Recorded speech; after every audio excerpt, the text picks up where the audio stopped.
Are you downsizing? Maybe need more room because of additions to the family, or possibly seeking that dream home you've always wanted? Well, Tim Eisner at Royal LePage Atlantic is the guy for you. With a proven track record and multiple awards, Tim goes above and beyond to find out your needs and exactly what you're looking for. So if you're seeking a new home or trying to sell your current one, contact Tim at 902-499-5717 or check him out on Facebook at Tim Eisner. Again, that's 902-499-5717. Trust me, when all is said and done, we'll be saying Tim Eisner strikes again.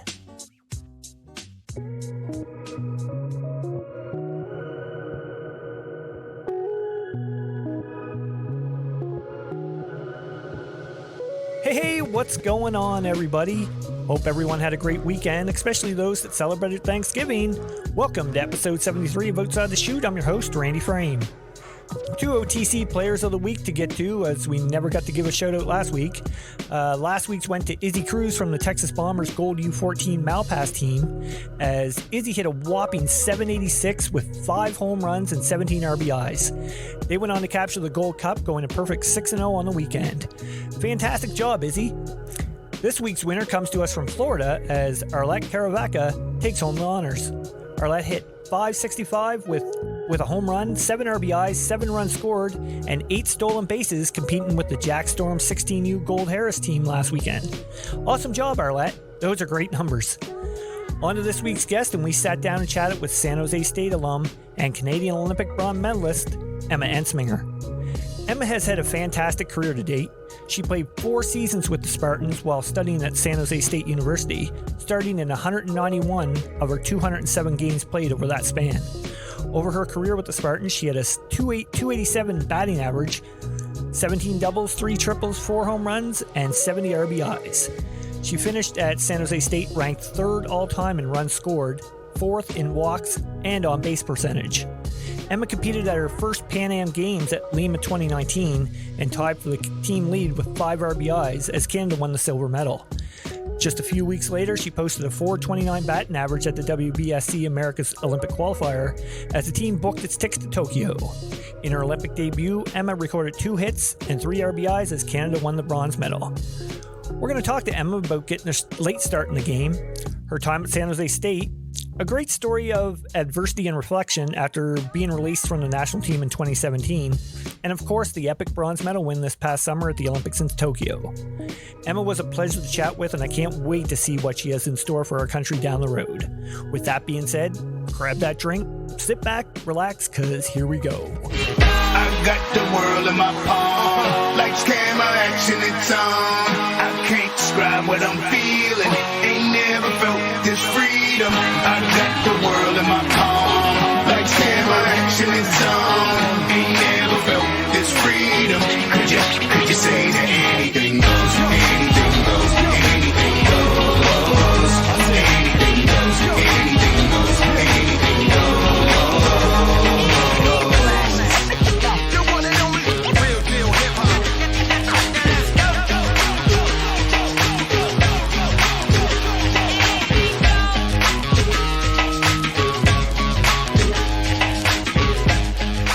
All right, here we go. Emma, thanks so much for coming on the podcast. Thank you for having me. How are things going out in beautiful BC? Oh, pretty good. I mean, it's getting a little colder and we've had a lot of rain. So the rain side of things, not awesome, with just some people losing property and just Mother Nature not being in our favor. But other than that, I can't complain. Yeah, like we were talking before we started recording here, the mainland got hit pretty hard, eh?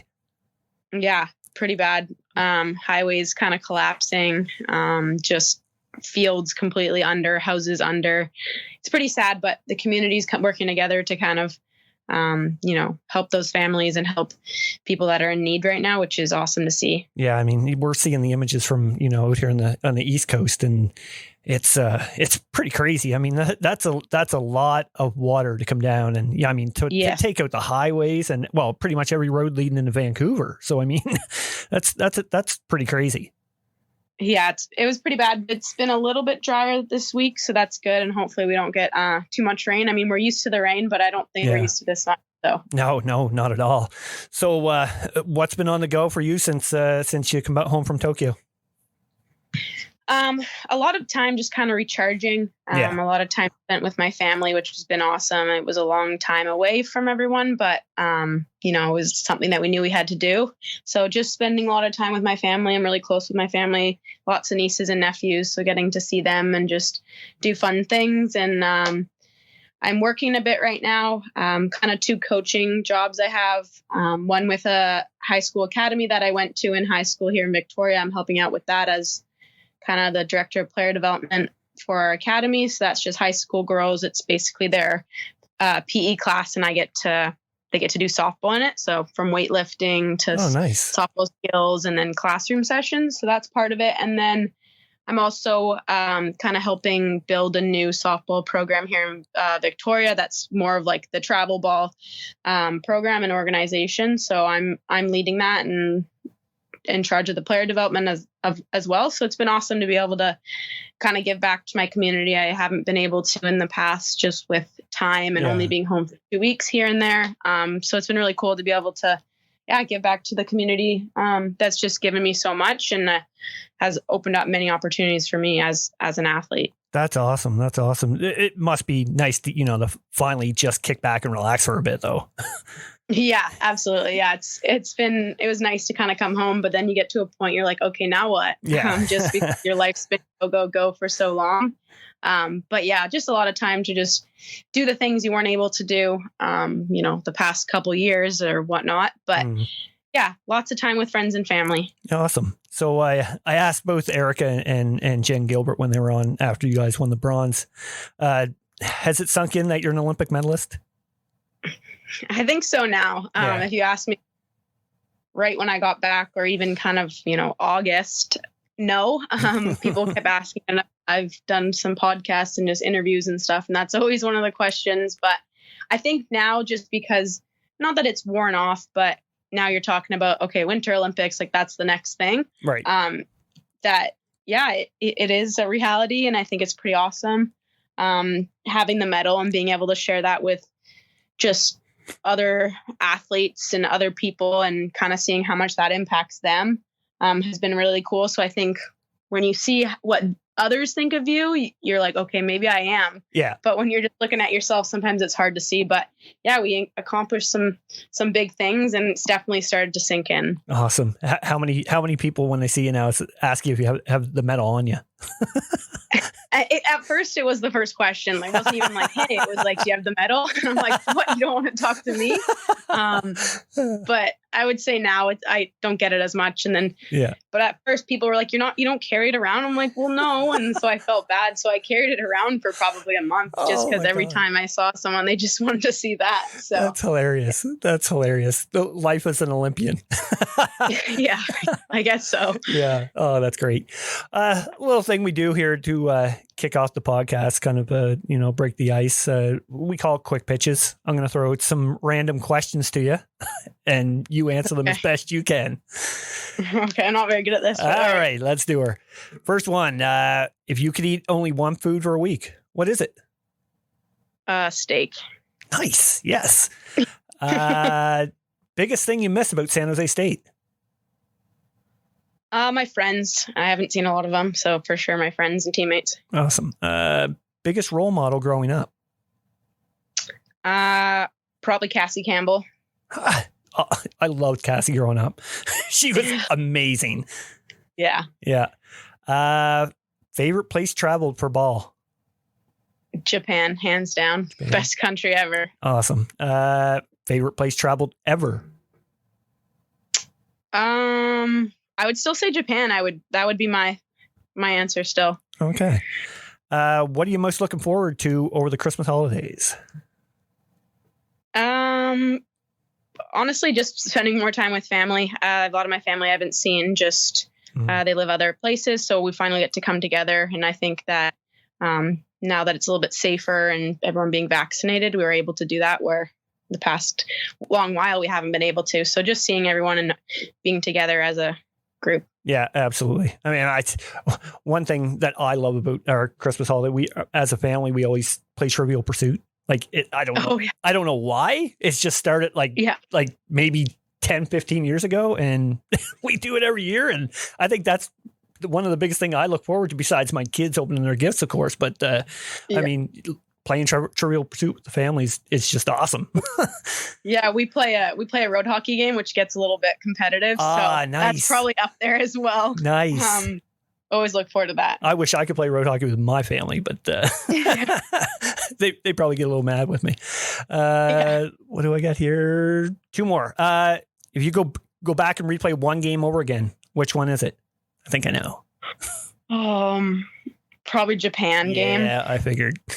Yeah. I asked Jen and Erica the same thing, and it was the same thing. I mean, heartbreaker. Oh man, was it ever? I mean, I can only imagine for you guys. I mean, I was watching on TV and I was like, so bummed. Yeah. Last one. Who was all part of the hockey crew? That's a good question. Well, Larissa and I are the Italians, so us two. And then Erica, Janet, Sarah, and then Morgan was in there a bit, but I would say that was kind of the core group. People came in and out, but we kind of had to stick to the elite ones only. So when did that start? I mean, it's been going on for quite a while. I would say at least 3 or 4 years. And we kind of made the girls that aren't as good as hockey have their own like B group, which kind of sounds bad, but I think we're a little bit too competitive. So, that's awesome. Yeah. I wish I had. It's funny because doing the research, you come across a whole bunch of stuff, and I came across the hockey crew, and I think Larissa might have had it on her Softball Canada profile as well, but I totally missed it when I talked to Larissa. I wish I had brought that up with her because what Larissa's like, I would have got an awesome answer out of that. So yeah, exactly. Oh God. Anyway, as with every guest that we have on, tell us when and where you got your start in the game. Yeah, growing up, I played baseball with the boys. So I started when I was about 5. Played Little League baseball here in Victoria until I was about 12 or 13. And then I kind of had to decide if I was going to stay with baseball or switch over to softball. And the boys were getting a little bit older. I was moving into a new league. So I decided to play softball. Had never played before, kind of just started out playing on a B team.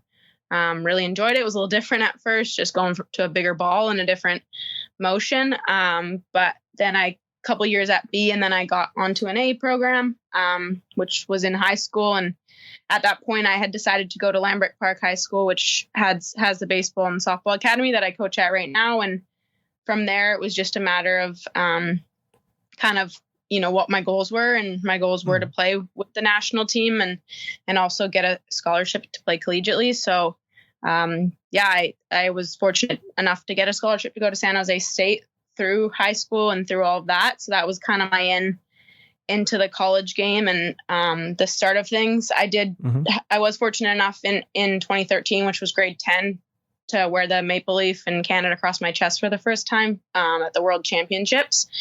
So that was my first taste of international ball and what really got me in and realized how much of a passion I had and wanting to kind of pursue that even further. So right on. Geez, that's a late start getting in the game. I mean, 12, 13. Yeah.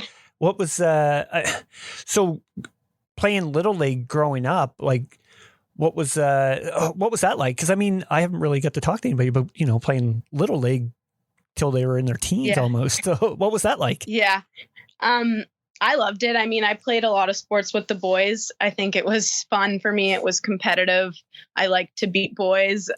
So for hockey and baseball at the time, I played with the boys, and I thought.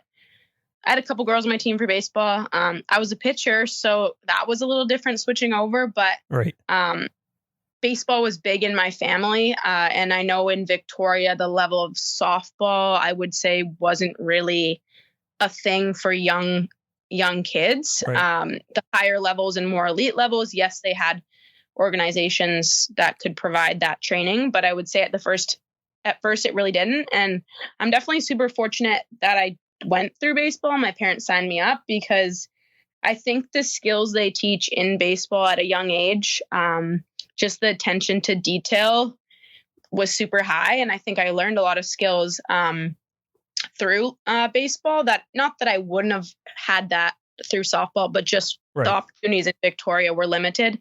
So I think that's where I really got the foundation, and I loved baseball. I caught and played shortstop as well as pitching. And then when I switched over, I kind of had to give up the pitching, and I wasn't about to learn that. So I stuck to something else. But yeah, I think I really enjoyed that. And it was a big part of who I am. I mean, like you said, I did start a little bit later, but transition wasn't too hard. I think. I was going to ask how the transition was.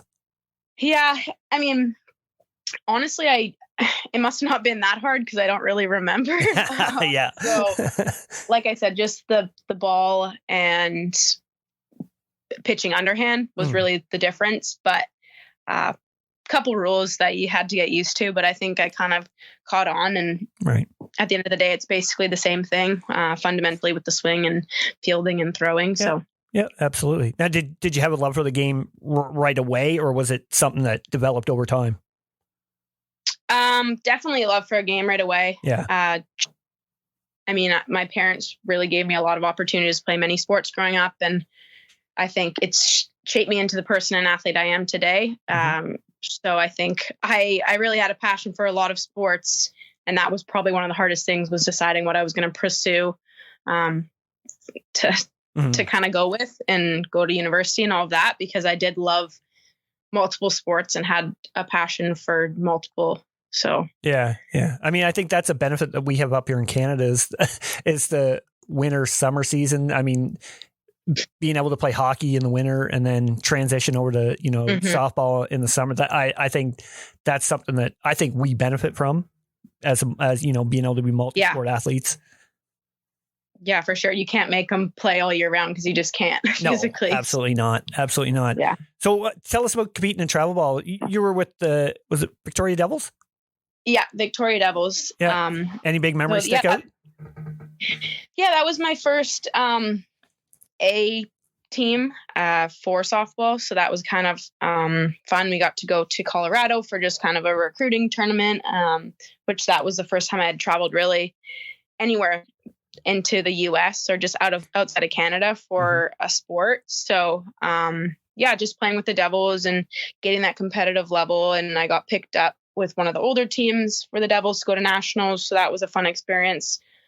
Just really trying to learn from those older girls and just get that experience through the Devils. So a lot of opportunities opened up, and that's kind of how I would say kind of got my in with just getting into Team BC and then moving forward from that. But lots of opportunities through the Devils and a lot of just games. It's so hard to look back and even think my favorite memory, but definitely just going to nationals and then getting to go to Colorado with just my best friends was pretty fun. Right on. Now, back then, there's usually a coach that plays a big role in someone's development. Was there anyone for you that played that role?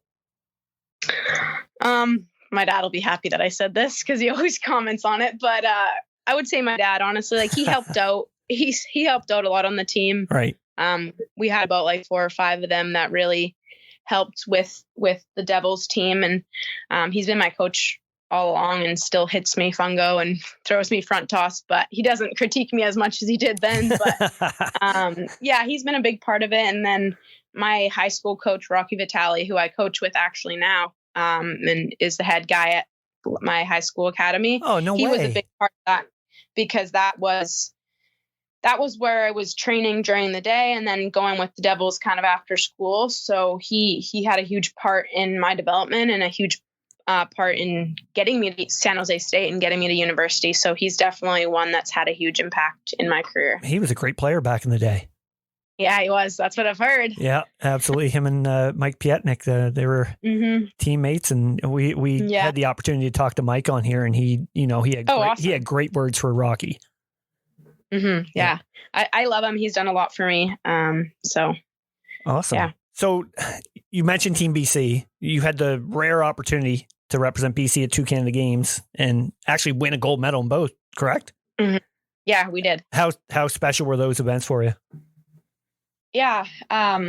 Those 2 games were very different for me. The one in 2013, I was the youngest on the team, kind of just the young buck, a lot of girls that were older than me. And then the one in 2017, it was like complete opposite. I was the captain of the team and just a different role. So I think the first time around, learning a lot, soaking everything in, everything up, and just enjoying that moment and being able to kind of have a important part on the role or on the team, and just having a role as a young player was pretty cool for me. And being able to just see how those captains led and how the older girls just carried themselves and kind of helped our team to what we were trying to accomplish. And then being able to use that moving forward to 2017, being one of the oldest on the team, and being a captain and kind of able to now step into those roles.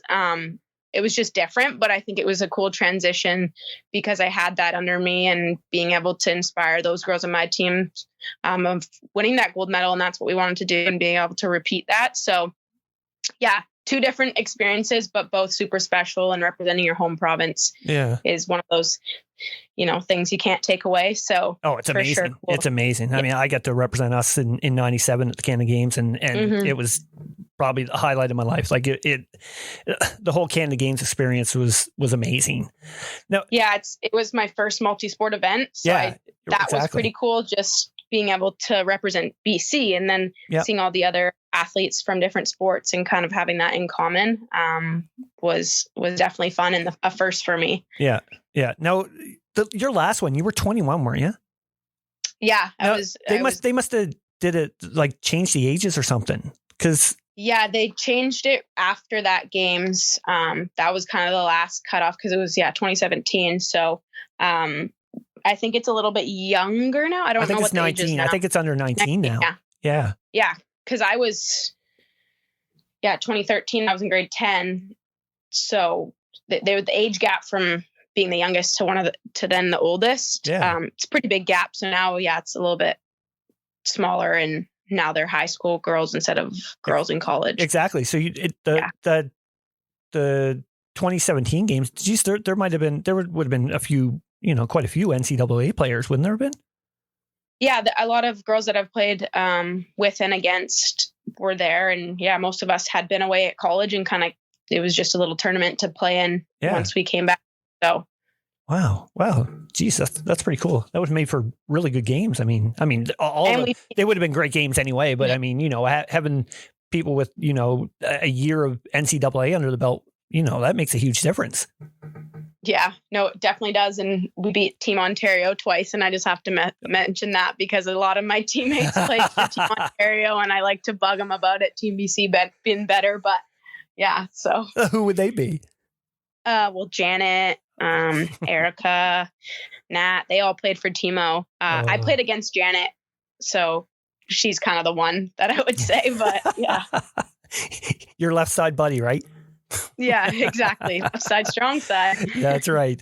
So, you mentioned about 2013 joining the Canadian junior national team. That must have been pretty cool, considering you only been playing the game for a handful of years anyway. Yeah. That was my first experience with the national team, and my first experience playing at a world championships and representing Canada. And we got to represent Canada on the home soil, which was super special. Even just getting into that, I honestly, the only reason I got into that tryout for that kind of year, my dad signed me up because he saw a random poster on a bulletin board at like a field we were playing at, and saw that there was a tryout, and he signed me up. And I really didn't want to go. But he's like, just go. Like, you never know what could happen. And I'm like, Dad, I don't want to.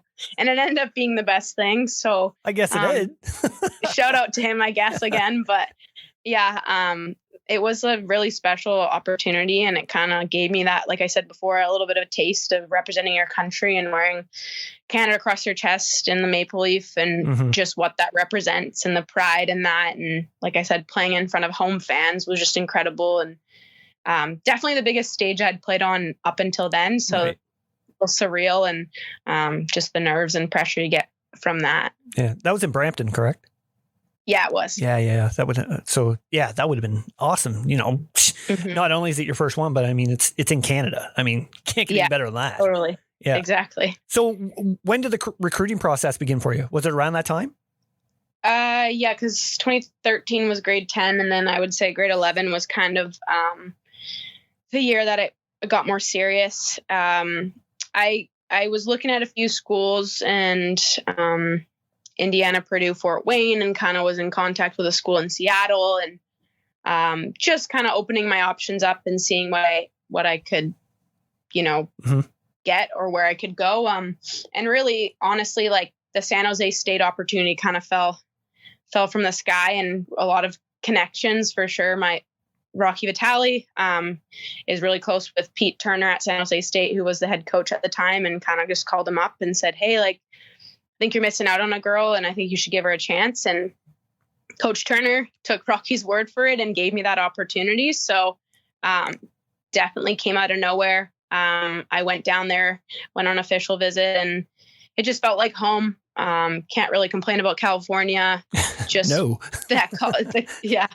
culture of that program and that team, and just, they always talk about family first, school second, and softball being a distant third, and how much they, actually live their life by that, and just the group of girls and what they represent, and the coaching staff and the standards that they kind of held themselves to. And I knew it was the fit and the place I wanted to be. And once I left there, I was like, this is where I want to go. And it ended up being definitely the best choice, and no regrets at all. So a lot of things had to kind of fall perfectly, but they did. And it has been a crucial part in my development for sure. I was going to ask what led to the decision, but I mean, you pretty much summed it up perfectly right there. I mean, yeah. Geez, I mean, the other one was Indiana, and it was cold, and I don't know if that would have been best. Yeah. Better to have the winners than on Cali.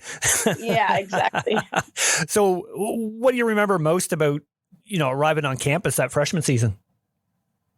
Honestly, it was just, it's definitely a bigger place. I would say I'm a pretty independent person. So moving on campus and living on my own and whatnot wasn't too much of a challenge. Of course, I got homesick at times, but just being able to live that dream that you had kind of thought about forever and having that opportunity. And I made so many friends, my bestest friends that I have now. Unfortunately, I haven't been able to see them just over the years, but hoping to be able to kind of meet up at some point. But yeah, I think just going down there and being in California and being in a place that you wanted to kind of be, and representing now even a bigger group or institution than I had, and everything just kind of got to a bigger stage. And we were, an awesome program, and we were able to go to the we got to go to postseason, and we won the Mountain West championships in 2017. So that was pretty cool, getting a ring and going to postseason. And we beat Cal State Fullerton at the UCLA region, and that was actually our first postseason win as a school. So that was kind of cool to be able to do that and just go to postseason. I think it's just a different level. Yeah. And just having that experience, of course, we wish we would have moved on further, but getting that taste of basically being on a higher stage and how much, treated all fancy and kind of all the things on TV. And we had never really had that. So that was pretty special and kind of a cool moment. Awesome. Do you remember your first ever NCAA game? No. I ask everybody this. I should, but I don't. 6-5 loss to Ole Miss, and you were 1-for-2 with a run scored. Oh, there you go. Wow. There you go. Yeah, you know more than I do. Do you find that on Google or just your research? Research. I love to see that's one of the things I kind of get a kick out of when somebody says, no, I don't really remember. I'm like, yes, I'm going to spit facts in their face. Yeah. No, I'm impressed. Oh, that's crazy. Now I know. Yeah. So what was the biggest thing that you feel you took out of that freshman season? Like, was there something, after that first year, you're like, oh, okay, like this is how it goes sort of thing? Well, I got recruited as a catcher to go down to San Jose State. And in high school, I played shortstop most of the time. And then I was kind of the third catcher if they needed me. But I did get recruited as a catcher, went down there and kind of was like, well, I don't think I'm going to start really. And then before I knew it, opportunities opened up and some kind of some things happened with a couple of seniors, and it opened up an opportunity for me to start. And I was starting as the catcher, and that was definitely scary. I think it's a position where you're in charge of everything. And as a freshman, that was kind of definitely nerve-wracking, catching for senior pitchers and being in charge and kind of having to take charge of them when they're 4 years older than you. But getting that taste and being able to do that my freshman year was awesome. It's what I wanted to do. Yeah. I just didn't really know if the opportunities were going to come, and they did, and I capitalized on them. So that was definitely kind of the big thing. I think that helped as a freshman, being able to play that much. Not a lot of people always get that opportunity, and they may sit for a couple of years or kind of get an at-bat here or there. But I was able to kind of just be thrown in right away and didn't have any time to think about it. And I think it was probably for the best. And all I really could do was go out and play. So right, exactly. So sophomore season, you'd be named to the Canadian national team. What do you remember about getting that call? Oh, I'm trying to think. There's been some very stressful calls. That one was definitely special because that was like my first time with the senior team, right? And just the first chance to be there at that level and kind of get a taste to be with the older girls. And so, I mean, most of my conversations at that time with Coach Smith, I was so scared, right? So my heart's racing, and I run upstairs. Smitty's imposing. I know, but at that point, I would say probably more scared of him, definitely, than I am now. Yeah.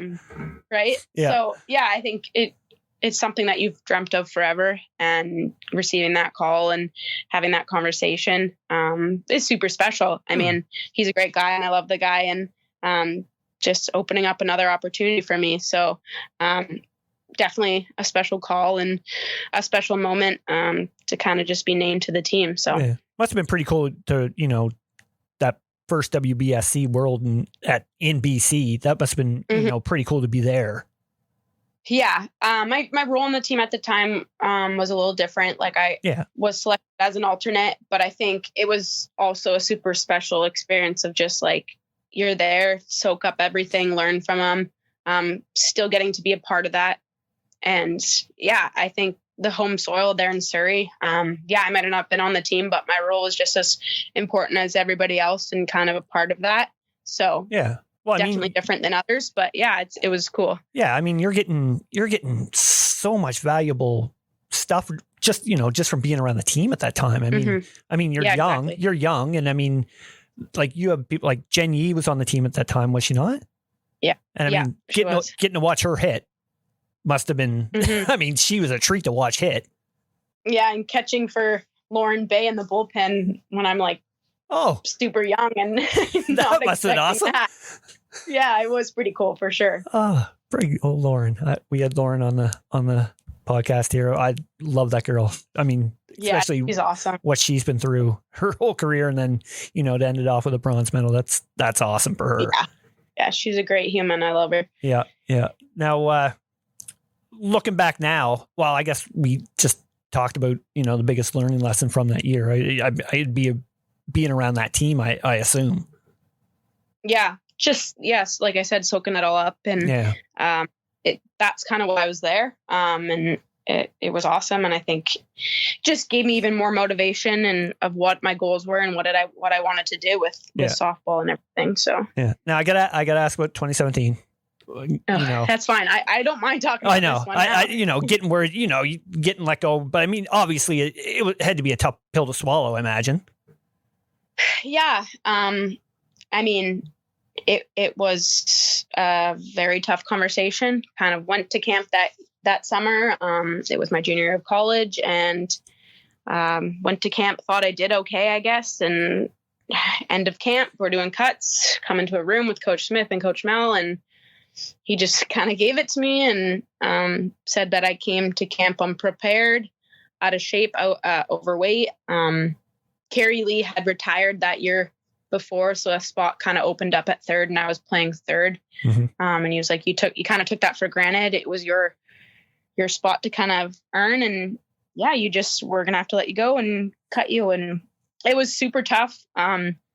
I had to go home. That was still the year I got to play with Team BC, but I kind of got to step away from the sport for a little bit and just look at myself in the mirror and kind of think about what he had said. And I was definitely in denial at first going home. I was like, he's not telling the truth. Like I put in the work, like I worked hard, like that's not who I am. But the more I stepped back and the more I realized like he was right. And I took things for granted. It was, I was at school and still playing in season, but I wasn't doing the extra things that I needed to do because my goals were a little bit different than my teammates. Like I knew I wanted to play with the national team and I had to do more than I was doing. And I had to make a decision. It was like, kind of, do I pack it in and give up there? Or do I really prove him wrong, but prove myself wrong that I was better than that? And that's what I decided to do. I went back to school my senior year and got with my strength coach and my nutritionist and just worked out a plan to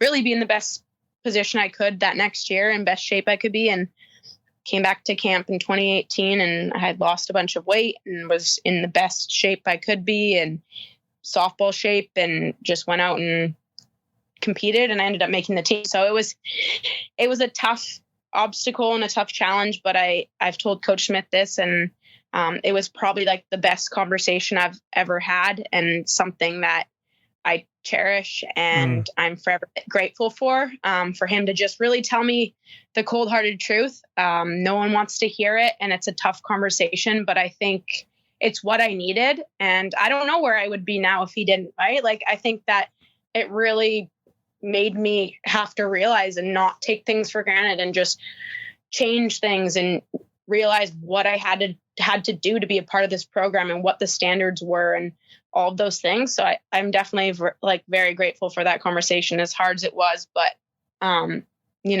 in the past, I've said that I don't like talking about that. And it was a bad moment in my career, but it honestly was one of the best. And it's really shaped who I am, athlete and person. And yeah, it was a tough conversation, but it's what needed to happen. Like, do you honestly looking back now, do you think you'd be where you're at now if it wasn't for what Smitty said?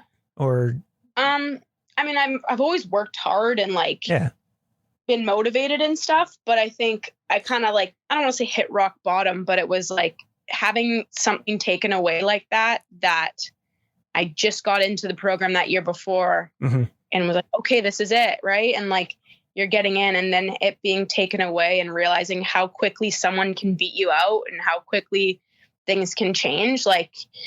From now on, I'll never, I will show up everywhere, in the best shape I can and doing everything I can to be ready for that moment. And then whatever happens, happens. If I know I've done everything I can, then there's nothing to worry about. But if you've cut corners or you haven't put everything in, then you're kind of doubting yourself and whatnot. So yeah, it was for the best, and it was really tough, but it's what needed to happen. Well, I think it goes to show what kind of character and adversity you have, really. Mm-hmm. It really does. Sure. Yeah. Mm-hmm.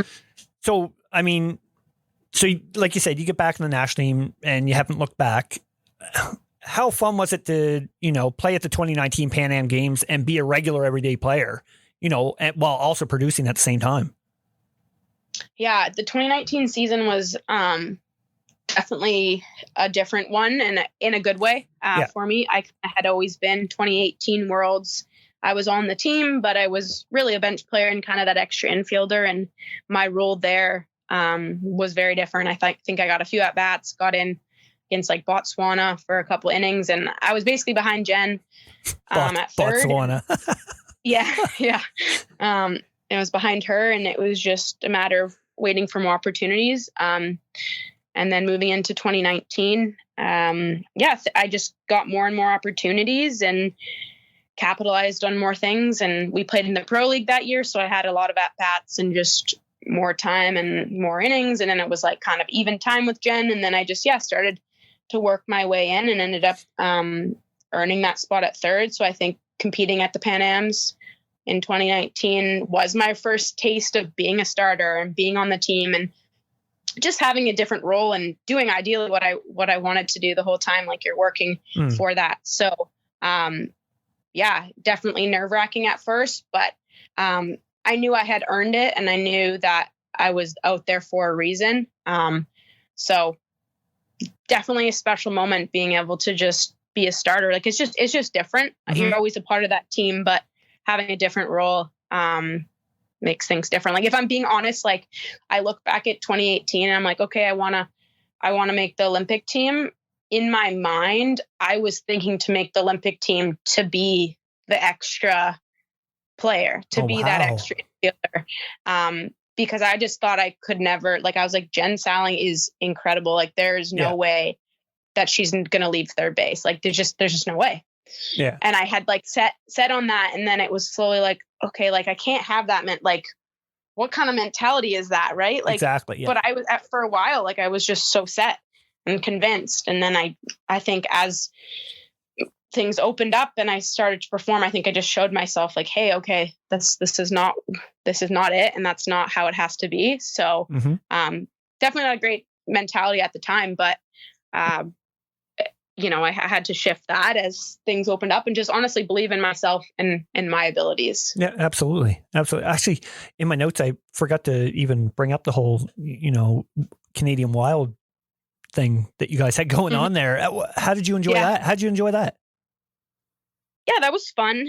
We were playing as a Canadian Wild, still all the same girls from the national team. But just the city and hometown that we got to play in was pretty cool. They were amazing. Illinois, right? Yeah, Southern Illinois, Marion, Illinois. And we got to just play on a baseball field, which was just from like an independent league team they had there. Right. And they just took us in and used their facilities and trained there. At the time that was kind of MPF was the only really pro league going on. So once again, it was a taste of playing professional ball, and I had never done that at that time. Right. There were a couple national teams that were kind of playing in the same way we were, the Cleveland Comets and things like that. But like I said, that was my first pro ball, other than international. So just getting into that. And of course I would always want to be, play professionally and play internationally. And that really is the highest level. So definitely a cool experience, and sad that that kind of time's gone, because they were a big part of our journey to Tokyo. And, there's been so many people along the way that have had big or small impacts, but like we wouldn't have been able to do it without all of them. No, so absolutely. So let's jump into that Olympic process. How much of an emotional roller coaster has the last 2 years been? Yeah. It's a big roller coaster. Yeah. Just going round and round. Going into 2020, kind of January 2020, and we're centralizing in Halifax for a couple months. Yeah. A couple years. It felt like a couple years, maybe. Yeah, I know. We have cold winters down here and everything, but. Yeah, exactly.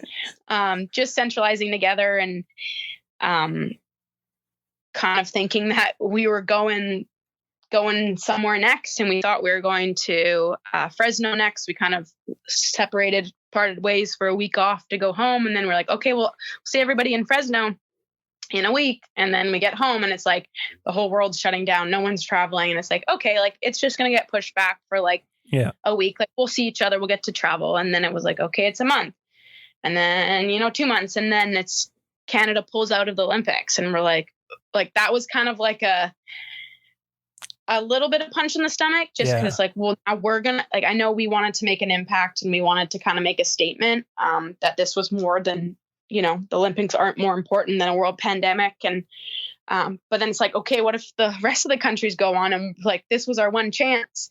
So that was emotional, and then them postponing it was just another punch in the stomach, just because you're like, man, this is the dream that we've been living for the past 3 years, and we know that this hasn't been in since 2008, and it's kind of like our one chance, right? And like, is it going to happen? So that whole kind of spring into the summer was tough, just being by ourselves and training on our own and staying connected, but we were so far away. And I think it sucked at the time, but it was probably the best thing that could have happened for our team. Like, I don't know if we would have been where we were at the Olympics and as ready as we were at the Olympics if it was a year earlier. Like that's just the facts. Like I think we individually spent so much time focusing on ourselves and growing as people, but then growing as a collective unit and, you know,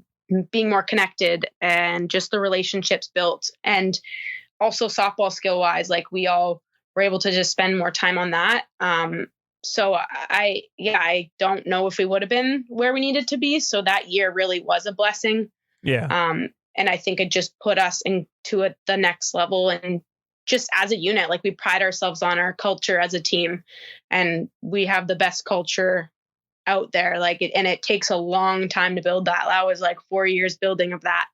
But I do think the extra year really, really helped us in a positive way, as negative as it was. Oh yeah. So I mean, I talked to Joey and Jen right before you guys left, and they said they said the exact same thing. They felt like the year off only benefit you guys going into the Olympics. Yeah. No, it definitely did. Yeah. So I am actually, let's jump a little bit ahead, or not ahead, I guess, before you guys went to the Olympics, when you actually got officially named to the Olympic roster. That had to be a big sigh of relief for you. Yeah, it's one of those things, because you're like training for the Olympics, say you're going to the Olympics, but like you haven't been selected for the official roster. So it's just that a little bit of an uneasy feeling. Yeah. I mean, like in my head, it had to be tough for, you know, for the select few that were the alternates that didn't get to go. I mean, that had to be tough. Yeah, no, for sure. And I think, you know, you think you're going to be on the team. You're like, well, I should be, but until your name's on that roster, like you don't really know. And it was tough. I mean, that like we had such a big group. And it's sad that really like only 15 get to go and compete and play. But once again, the girls that didn't get to go and the alternates, like they were such an important part of our team and our culture, and they played a big role. And everybody's role is different. And I know it's super hard. And you want to be there too. But like I said, we couldn't have done it like with every single person. Like there's been so many people along the way that might have had a little role or big role, but they've made a huge impact in our journey, and they're a part of our journey, even though like they don't kind of get the reward of being out there and wearing it. Right. So it was tough, but it was something that we knew that had to happen at some point. Like we knew we would be on this journey, and at some point someone's got to get cut. Like we had to cut 2 people. Yeah. So it's always unfortunate circumstance. I mean, especially you guys went through such a process together. You know what I mean? Like, a lot of time. Yeah. I mean, but like you said, it has to happen. I mean, it happens at all levels of every sport. So, I mean, it is what it is. Let's talk about the games in Tokyo from your point of view. Was it weird playing games on that big of a stage with no fans? Yeah, it was, I mean, the weird part was we spent so much time, like we did a virtual Olympics through COVID where it was like, we basically went through our schedule and went through every game, and it was all like through visualization and imagery. And in my visualization and imagery, I imagined fans, and it's like stands are full and it being loud, and everything I had prepped for was right. Like, I mean, I think it was like 30,000 that fit into that stadium. So it's like not what we had prepared for, but I think it probably made it easier. Like it probably, I mean, I was able to yell across the field to Jen at first, and I don't think I would have ever been able to do that with a stadium full of people. So no, we could hear everything on TV. Like, yeah. Right. And like, you know, it's more intimate, I guess. Right. Yeah. And like, you see the cameras, and like the camera's right in my face at third, and there's like another one over at first, but I don't think I realized like how many people were actually watching. Like, yeah, because I couldn't see the people, it was like, oh, like no one's watching. And then you go home and it's like, oh, I watched your game and I don't even know you, but you watched and this person watched. Right. So yeah, I would say, I mean, you're preparing for those moments and the pressure and everything you're going to feel. And then we get there, and then a week before they announced no Japanese fans because they were supposed to be limited capacity with Japanese fans. And then they kind of cut that. So it was different, but we have a good collective unit and group, and we were able to feed off each other's energy, and we didn't have to, fight the crowd's energy or fight, just the emotions that go through that. Like, you're exhausted by the end of those games. Like, oh yeah. So, I mean, you're still playing the game. So you're going to be tired. Yeah, exactly. So let's talk about the bronze medal game. How pumped were you when you drove those 2 runs in the second inning? I was pumped. Definitely. Imagine. Pumped. So was I. Yeah. I think up into that, I was frustrated. Like, hitting wise, hitting it's a tough thing. Mm-hmm. Like, you're failing constantly, and I was struggling and frustrated, and I really didn't play well against Japan. So that was kind of it bothered me a bit, and you're fighting your own mind and all the things that are kind of going on. But I knew I just had to keep swinging, keep doing my thing, and knowing where I'm at in the lineup, and just really, like, you just got to keep swinging. You have to have that short-term memory, and you got to go one pitch at a time. As easy it is to say that, it's definitely not that easy to do. But I came up in a moment, and it was kind of cool being able to just be one of the younger ones. And a couple of us younger girls got to kind of clutch up in moments that really mattered. And it was definitely a special moment. I was super fired up getting to first base. I, by all means, did not crush the ball. They were playing me pretty deep, and I'm not really sure why, because it's not like I'm a home run hitter, and then got jammed a little bit. But hey, a hit's a hit. Exactly. A hit's a hit. So, that was pretty special. And it was just a little bit of a sigh of relief, because I was super frustrated and had been struggling. But that's part of it. You kind of just got to keep going. So exactly. Walk us through that emotion when Dan got the final out. Yeah. It's like, it's coming, it's there. And you're kind of just waiting, but then you don't want to get too ahead of yourself. Right. And then a ball is thrown or whatever, and like, okay, now we have to wait again. It was just super special. So many emotions, so many tears.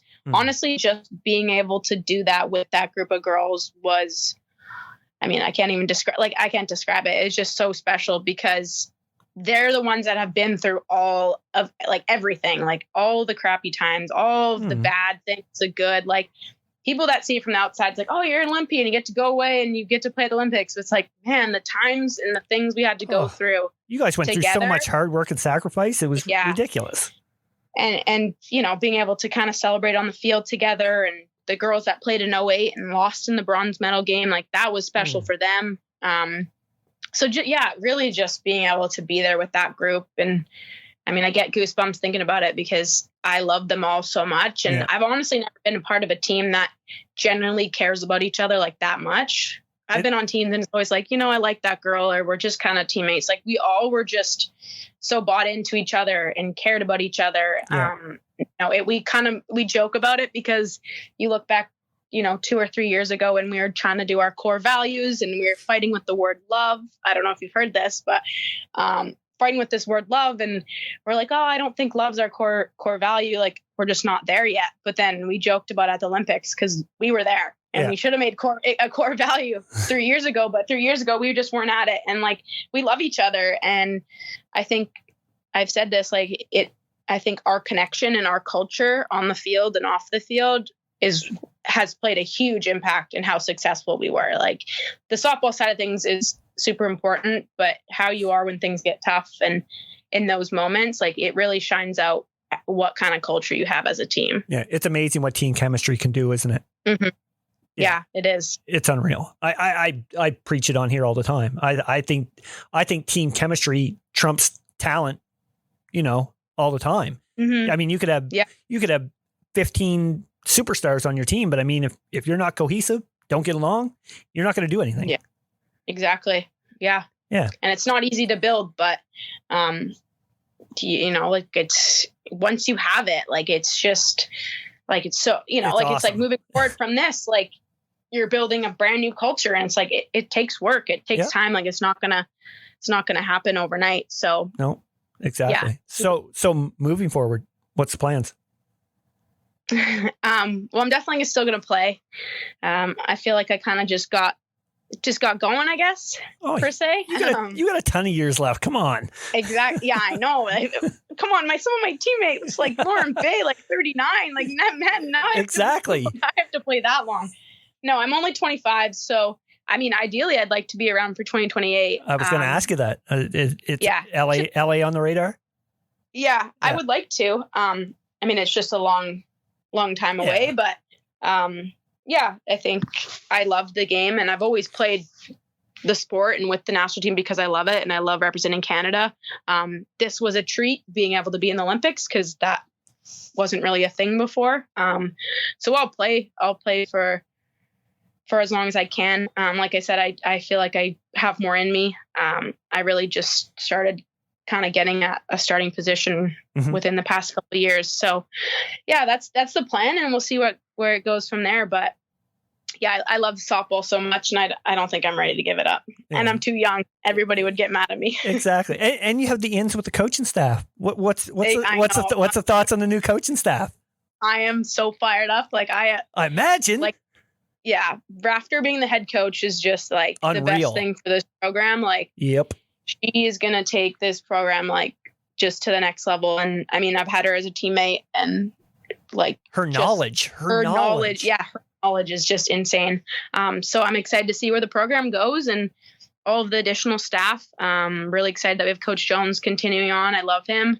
And just, the staff of the 4 other coaches, kind of working together and coming in and out. But yeah, I think it's in really good hands. And I'm all for females kind of leading, and it's cool to have someone that was in our program and a part of our program. And really, she's the best option, and having Jen in there as well. I mean, her knowledge on the sport and passion with the sport is insane. Yeah, you said it right there. Passion with Jen.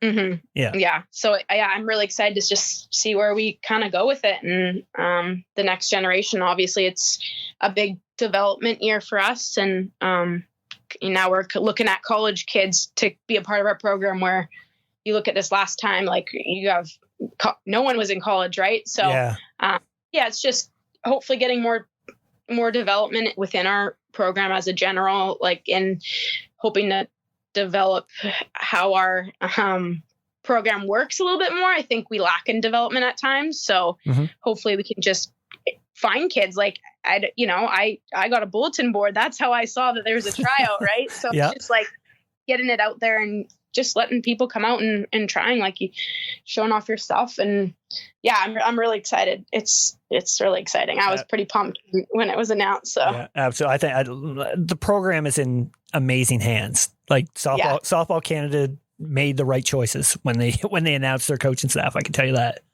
Yes, I agree. Anyway, a little thing we like to end the podcast with, call player association. I'm gonna throw some names out to you, and you can comment on them as much or as little as you want to. Comment on them. What does that mean? Just say if you have a story about them or anything. So I'm gonna throw some out. First one, Chelsea Jenner. Oh, she's my best friend. Best friend ever. Yeah. College roommate, best friend. I don't see her a whole lot, but I actually saw her a couple weekends ago. Yeah. Love that girl. Yeah, she's awesome. She played with you, like, growing right up through, didn't she? We played against each other. She's a year older than me, but she was actually at San Jose State the year I got there. Like, she's a year older, so she was a sophomore at the time. But yeah, we were roommates all through, and yeah, she's one of my best friends, and I don't get to see her as much because we saw each other every day, but we're still really close. And awesome. Yeah, I love her. Next one is Madison Oren. Oh, Maddie and I go way back. First, she played first base. She actually ended up being our pitcher my senior year, which she's not a pitcher and she hadn't pitched for a long time, but she had to kind of pull it out of nowhere because we had no pitching.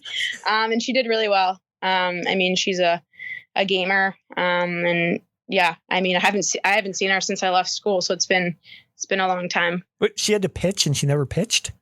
Well, she pitched way back in high school, but like not competitively. And then all of a sudden it was like injury. We need somebody. You're throwing. Wow. Yeah. Wow. That's crazy. Janet Leong. Jan the man, she's my girl. I mean, I love playing beside her. I love defense and I love ground balls and I love everything about it.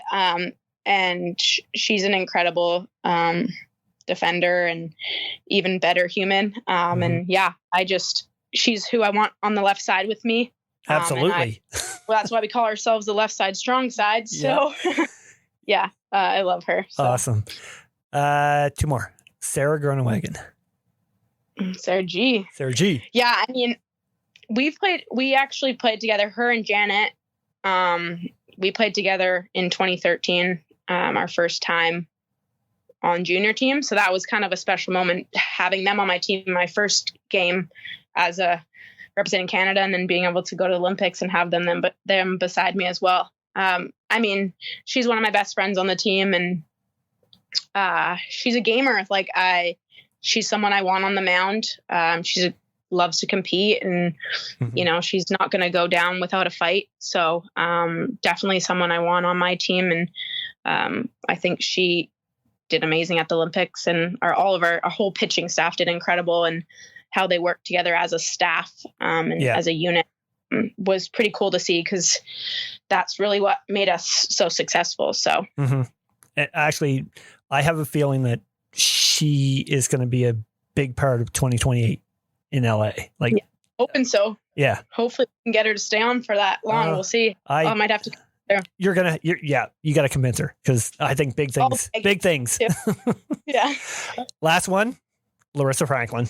Yeah, I knew you were going to say this. Well, I'm going to say number 1 is Nooch.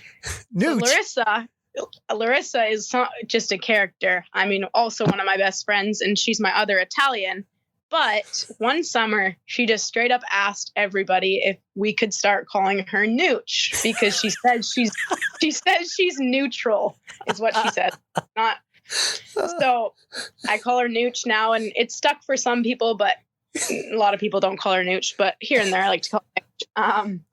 Yeah, that girl is hilarious. She's always keeping it light, and yeah, she's one of my best friends, and love playing Nintendo Switch with her. We played a lot on Nintendo Switch together in Japan. So love a good Mario battle. So that's awesome. Yeah. That's Nooch. You can't give yourself. You can't give yourself your own nickname. That's what I said. I am messaging her as soon as we're done this podcast. Yeah, only person that would give themselves their own nickname would be Larissa. Oh my God, that's awesome.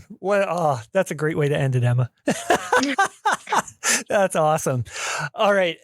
Okay, I gotta thank you for coming on. I mean, you're a huge part of the game here in the country, and I'm sure will continue to be for years down the road. This has been awesome, Emma. Thanks again. Thank you so much for having me. This was really fun. Yeah, absolutely awesome. Hoping for drier days ahead out there in BC. Thank you. All right, take care, Emma.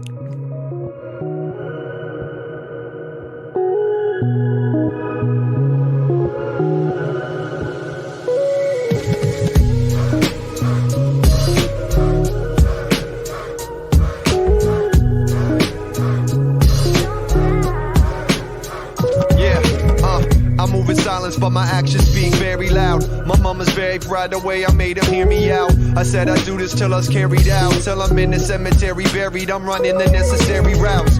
All I wanted was appreciation from the ones that I appreciated. Nothing sophisticated, and all I ever needed was financial security to make sure that this music wouldn't murder me. I grew up on Snoop Dogg and Puka Premier, did music with them both, so I feel like the goal's fulfilled. Invested every dollar saved in music for real. Put it all in real estate and stock, and it steadily builds. Now my family is good, so the goals change, roles change. I'm looking at it different now with old age. Time used to move slow, now it flies fast. You can always get your money, but can never get your time back. I be stuck in my ways, got me feeling some way. Never change for a thing, yeah, you got it. Ain't got no one to blame, cause I ride my own way. Had to find my own way, yeah, you got it. Kinda rusting around to the ups and the downs. Oh well, you know that's true. You know I'm stuck in my own ways. It's a trip, but I love it, yeah. It's a trip, but I love it. It's a trip, but I love it. Real Shit, my buzz ain't buzzing like it used to be. I see these other guys are racking up more views than me. I used to have that attitude like let me prove my piece. Now I'm like it's cool with me. Maybe I'm just too fatigued. There's no debating my motivation. Are you downsizing? Maybe need more room because of additions to the family, or possibly seeking that dream home you've always wanted? Well, Tim Eisner at Royal LePage Atlantic is the guy for you. With a proven track record and multiple awards, Tim goes above and beyond to find out your needs and exactly what you're looking for. So if you're seeking a new home or trying to sell your current one, contact Tim at 902-499-5717 or check him out on Facebook at Tim Eisner. Again, that's 902-499-5717. Trust me, when all is said and done, we'll be saying Tim Eisner strikes again.